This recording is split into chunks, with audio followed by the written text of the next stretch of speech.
Hello friends, सलाम वालेकुम। तो कैसे हैं आप लोग? उम्मीद करता हूं कि आप लोग अच्छे होंगे।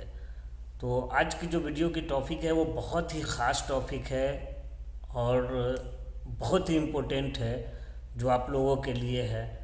तो वीडियो को स्किप ना करें और पूरी वीडियो को देखें ताकि आपको पूरी बात समझ में आए। तो जवाजात से और इकामा को लेकर के, हुरूब को लेकर के और एग्ज़िट री एंट्री को लेकर के आज की टॉपिक है। तो प्लीज़ ध्यान से सुने और ध्यान से वीडियो को देखें। तो चलिए, वीडियो शुरू करने से पहले आप लोगों से एक छोटी सी रिक्वेस्ट है कि चैनल को अगर पहली बार अगर आप देख रहे हैं तो प्लीज़ चैनल को सब्सक्राइब कर दे, लाइक कर दे और कमेंट कर दे। जो भी आपका कमेंट हो वो कमेंट कर दे और बेल आइकन को प्रेस करके ऑल पे क्लिक कर दे ताकि आने वाली हर वीडियो की नोटिफिकेशन आपको मिलती रहे। तो सबसे पहला टॉपिक मैं यहाँ पे ये आपको बता दे रहा हूँ कि अगर आपको अपने हुरूब से बचना है तो आपको अपने इकामा को हमेशा के लिए एक्टिव रखना होगा, हमेशा ही एक्टिव रखना होगा। जैसे एक्सपायर नहीं होना चाहिए, टाइम नहीं ख़त्म होना चाहिए, रिन्यू हमेशा हुआ रहना चाहिए, तभी आपको हुरूब से बच सकते हैं। ये जवाजात की तरफ से अपडेट आया है। तो इसका भी एक टर्म एंड कंडीशन है कि अगर आपका पहली बार इकामा अगर एक्सपायर है, अगर आप उसे रिन्यू नहीं करवाए हैं और रिन्यू करवाने के लिए कम से कम आपको 2-3 दिन देरी हुआ है, तो पहली बार अगर आपको लेट हो रहा है, मतलब इकामा रहते हुए, मतलब टाइम रहते हुए उसकी फ़ीस वगैरह कंपनी पेड कर देती है, तो उस वजह से आपका इकामा रिन्यू हो जाता है। और अगर 2-3 दिन गुजर जाता है तो वहाँ पे आपको एक्स्ट्रा चार्जेस देने पड़ते हैं। जो चार्जेस है पहली बार का है वो 500 रियाल है। उसके बाद दूसरी बार अगर आपका इकामा इसी तरह से 2-3 दिन लेट होकर के अगर रिन्यू होता है, उसकी फ़ीस पे नहीं हुई होती है, तो उसके लिए फिर आपका जो है वो जो चार्जेस है, जो एक्स्ट्रा उसका फ़ाइन लगता है वो डबल हो जाता है, सीधा 500 से 1000 रियाल हो जाता है। लेकिन ये 2 बार तक के लिए ही आप लोगों को ये चांस मिलेगा। तीसरी बार में अगर आपका इकामा रिन्यू नहीं हुआ ऑन टाइम, तो समझ लीजिए कि आपका जो इकामा है वो समझ लीजिए कि उस कैटेगरी में गिनती किया जाएगा, उस कैटेगरी में गिनती किया जाएगा वो कि जो आपने कंपनी के, सऊदी गवर्नमेंट के रूल को आपने फॉलो नहीं किया। आपकी अपनी मर्जी जब हुई तब आपने इकामा रिन्यू किया और फिर आपने रिन्यू नहीं किया, तो उस कंडीशन में जो है आपका इकामा डेंजर जोन में, मतलब कि रेड कैटेगरी में आपका इकामा चला जाएगा। और रेड जोन में जाने के बाद आपको हुरूब भी लग जाएगा। उसके बाद आपको हुरूब भी लग जाएगा।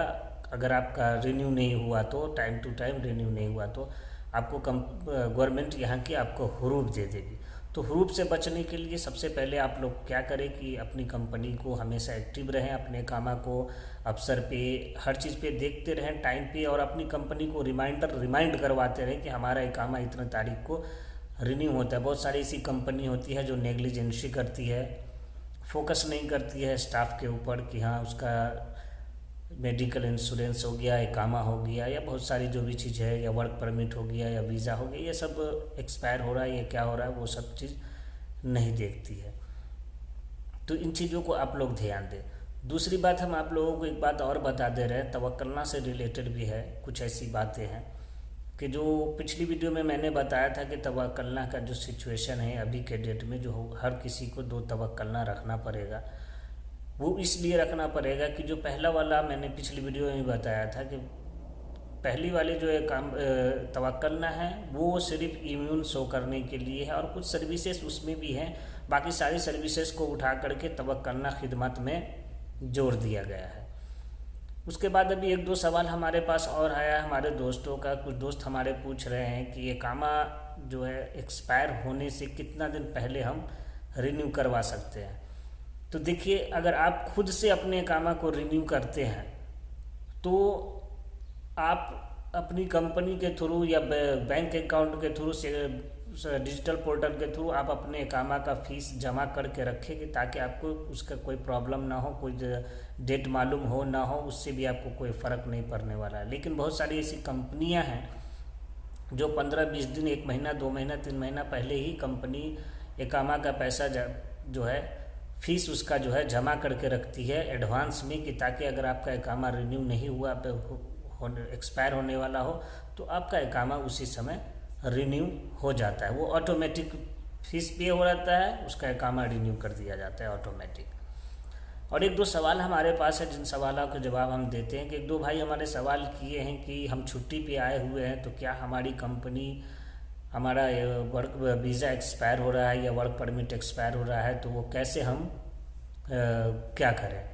तो आपको कुछ करने की ज़रूरत नहीं है, आप अपनी कंपनी को सिर्फ इन्फॉर्म कर दें, और आपका कंपनी से कनेक्शन अच्छा है तो कंपनी को इन्फॉर्म करें कि हमारा वर्क परमिट का जो डेट है वो डेट आप बताएं कितनी तारीख को हमारा वो एक्सपायर हो रहा है। तो आपकी कंपनी अपने सिस्टम से अपने अफसर अकाउंट के थ्रू उसके फ़ीस पे करेगी, और फीस पे करने के बाद आपका वर्क परमिट जो है रिन्यू हो जाएगा। और इकामा का भी है, मैंने आप लोगों को पहले भी एक वीडियो बनाया था, उसमें बता दिया था कि अब ऑनलाइन डिजिटल जो है, आप अगर घर पे भी हैं, भले ही अगर आप किंगडम में नहीं हैं, सऊदी अरब में नहीं है, फिर भी आपका इकामा रिन्यू कर दिया जाएगा। उसके लिए कोई ज़रूरी नहीं कि आपको यहीं रहना है या यहीं रहेंगे तभी होगा। ये पहले था, लेकिन अभी कुछ दिन पहले ये सिस्टम बदल गया है, चेंज हो गया है कि अब आप नहीं भी यहाँ हैं, अगर छुट्टी पे गए हुए हैं तो आपका यहाँ से इकामा रिन्यू कर दिया जाएगा, वर्क परमिट रिन्यू कर दिया जाएगा।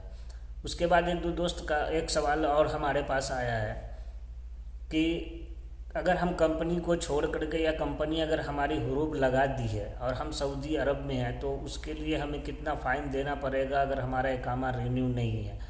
तो देखिए, ये एक मंथली और ईयरली के हिसाब से इसका कैलकुलेशन होता है, तो ये आपको जवाजात जाने के बाद ही या पता चलेगा, या फिर इसकी कोई ऐसी डिटेल हमारे पास आएगी तो वो मैं आपको शेयर कर दूंगा। तो कोशिश आप ये करें कि एक बार आप जवाजात चले जाएं और देरी ना करें, क्योंकि जितना देर करेंगे आप उतना ही आपको ज़्यादा फ़ाइन भरना पड़ेगा। और क्योंकि आप इलीगल तरीके से सऊदी में रह रहे हैं, क्योंकि आपका इकामा रिन्यू नहीं है, आपके पास आइडेंटिटी नहीं है कि आप सऊदी के रेसिडेंट, कोई परमिट नहीं है आपके पास, आप सऊदी अरब में रह रहे हैं, that the means you are not Saudi, you don't have any approval from you can live in Saudi Arabia. So उससे पहले आप, सबसे पहले आप जाएँ जवाजात में और जा कर के अपनी फ़ीस, क्या उसका टर्म एंड कंडीशन है, कितनी फ़ीस है, वो आप जा कर के पता करके आप अपना वो काम कर सकते हैं। तो ये थी आज की जानकारी। उम्मीद करता हूँ कि आप लोगों को जानकारी अच्छी लगी होगी। अगर वीडियो अच्छी लगी होगी तो प्लीज़ चैनल को सब्सक्राइब कर दे, लाइक कर दे और बेल आइकन को प्रेस करके ऑल पे क्लिक कर दे, ताकि आने वाली हर वीडियो की नोटिफिकेशन आप लोगों को मिलती रहे। और आप लोगों का जो भी कमेंट्स है, आप हमने अपने अबाउट सेक्शन में, आप देखेंगे हमारे वीडियो के अबाउट सेक्शन में फेसबुक और का भी लिंक मैंने दे रखा है, तो आप हमें वहाँ पे मैसेंजर पे भी जाके आप हमसे रब्ता कर सकते हैं। और हमें यूट्यूब के वीडियो के नीचे कमेंट बॉक्स है, उसमें भी कमेंट कर सकते हैं, तो हम पूरी कोशिश करेंगे आपके कमेंट्स का जवाब देने के लिए। Thank you so much all of you my friend, hope see you again इंशाल्लाह in next video. Thank you.